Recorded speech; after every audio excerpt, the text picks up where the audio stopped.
Hi, this is Dr. Shahnur Rahman, Assistant Professor in the Department of Commerce, as well as Academic Counselor of the IGNOU Study Center, DKD College, Delhi.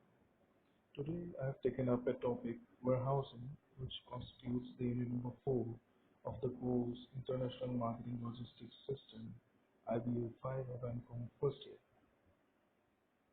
To begin with, warehousing is an essential part of product distribution.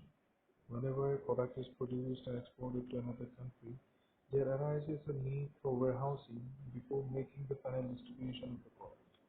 These days, companies are involved in the international operation. It may like the store, it may like to store the items whose demands are likely to rise in the future. A highly volatile price may make companies to use warehousing as a protection against losses. Sometimes, market opportunities for certain products may escalate their demand for a short while. Companies need to store such products in order to meet the higher demand. Certain type of products produced in a particular season are sold throughout the year. In order to meet the demand throughout the year, warehousing becomes very important. Now, let us take a look at the aims of warehousing. In general, the aims of a warehouse are to support the broader logistics function by giving a combination of high customer service and low costs.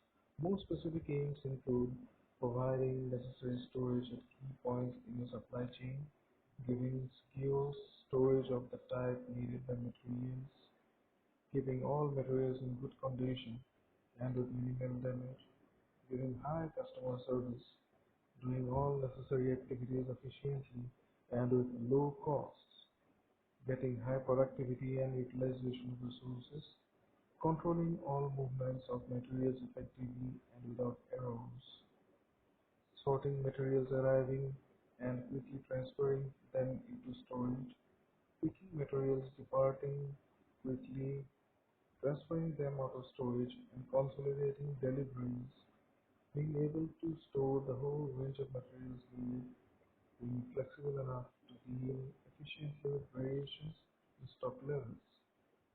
Also, allowing for special conditions, rotation of stock, and so on, and also giving safe working conditions and compliance with regulations. Now, let us take a look at the role of warehousing in international market. First and foremost, let us you have to keep in mind that warehousing helps in break and bulk operations. So these are those operations wherein the exporter ships the goods in bulk and then repeats them to small consignments according to the orders received from the individual customers.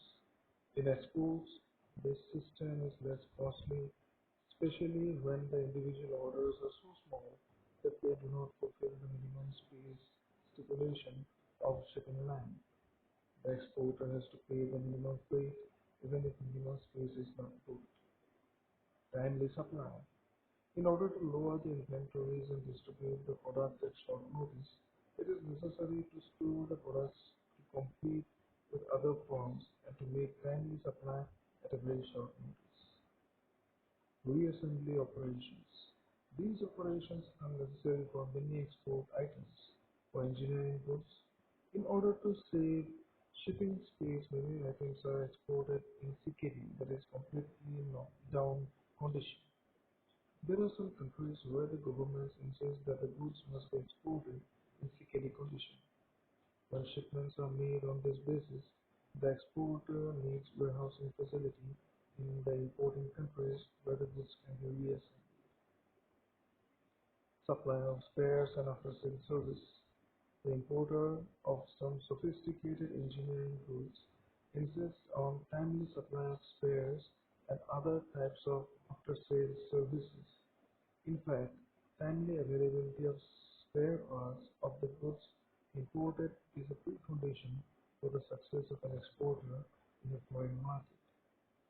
A large plant may be completely out of operation for want of a single spare part. It is therefore essential for an exporter to warehouse sufficient stock of spare parts to meet competition from other firms.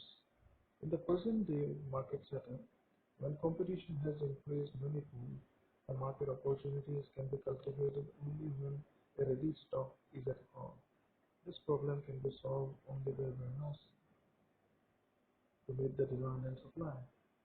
Warehousing provides an opportunity to an exporter to reduce the supply of the product in the market when the prices are low and increase the supply of the product when the prices are high. Through warehousing, a firm can enjoy good opportunities provided by the market. At the same time, it can help to reduce the loss that may otherwise accrue to the business firm. Warehousing can also be utilized to reduce the fluctuations in the market. Now, let us take a look at the types of warehouses. The most common type of warehouse that we find everywhere is the commodity warehouse. These warehouses limit their services to storing and handling certain commodities, such as lumber, cotton, tobacco, grain, and other products that easily spoil. Bulk storage warehouses. Some warehouses offer storage and handling of products in bulk, such as liquid chemicals, oil, highway salts, and syrups. They also mix products and break bulk as a part of their service. Temperature controlled warehouses. These are warehouses that control the storage environment. Both temperature and humidity may be regulated. Perishables such as fruits, vegetables, and frozen foods, as well as some chemicals and drugs require this type of storage. Household goods warehouses. Storage and handling of household items and furniture are the specialty of these warehouses. Although furniture manufacturers may use these warehouses, the major users are the household goods moving companies. General merchandise warehouses. These warehouses, the most common type, handle a broad range of merchandise. The merchandise usually does not require the special facilities or the special handling as noted earlier. Mini warehouses. These are small warehouses having unit space from 20 to 200 square feet and are often grouped together in clusters. They are intended as extra space and few services are provided. Convenient location to re-enter to renters is an attraction, but security may be a problem. Well, this is something new. Virtual warehousing. An extension of the concept of a virtual inventory is the virtual warehouse, whereas virtual inventories satisfy customer requests from alternate inventories in a company's logistics system. A virtual warehouse is one where not all items for sale are stocked in the company's warehouse. Rather, selected items are shipped directly to customers from supplier inventories with no intention of a company stocking them. Some items that are stocked out in the warehouse may be handled in a similar manner. Consider a company such as Amazon, which stocks high volume book titles in its own warehouses but cannot practically stock low volume and rare titles. Alternatively, the handling is contracted to third parties or shipments are made directly from vendors. The result is that less investment is really needed in the logistics infrastructure while high levels of customer services are maintained. Now, let us take a look at the activities within a warehouse. These activities can be broadly classified as basic activities and special activities.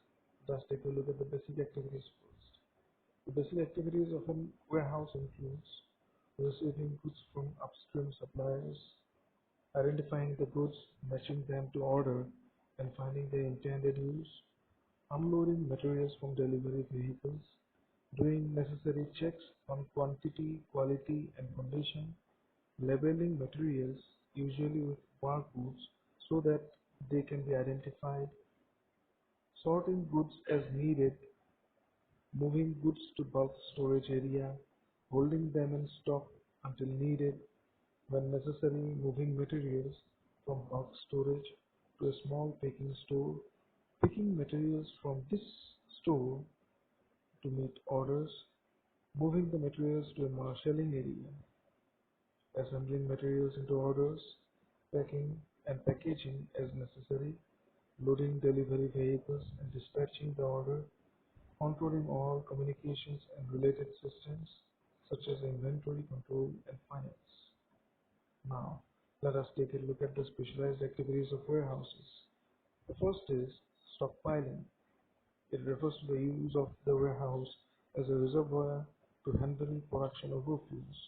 Such reservoirs are needed under two situations: seasonal production and level demand, and level production and seasonal demand. For example, the canner of tomato products builds a warehouse inventory at harvest time, while customer demand for the product is fairly level throughout the year. Against this, in case of the toy manufacturer, the highest demand comes at certain seasons or holidays, but the manufacturer may need to stockpile in order to accommodate seasonal demand. Product mixing. A manufacturer who has product-oriented factories in different locations also has the opportunity to use a product mixing warehouse to combine the items in the entire line. For example, one food manufacturer has factories in several communities, with each factory to order full carloads or truckloads containing a mixture of entire line.